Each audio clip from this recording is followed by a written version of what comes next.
Merhabalar, ben Recail ve eşim Gabriela.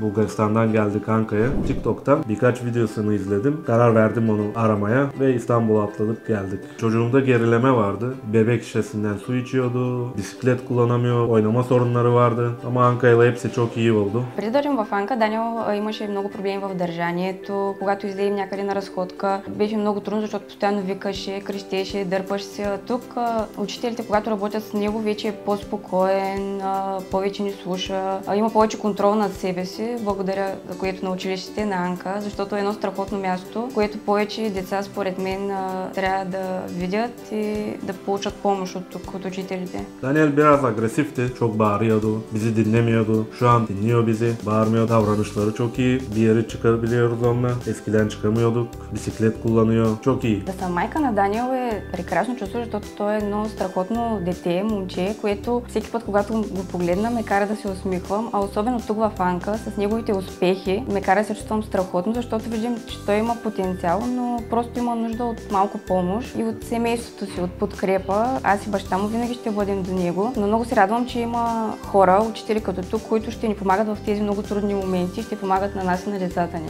Buraya ilk geldiğimizde Daniel biberondan su içiyordu. Çok endişeliydik. Ama 2-3 hafta süreçte bardaktan su içmeye başladı, şişeden su içmeye başladı. Çok mutluyuz. Teşekkürler Anka.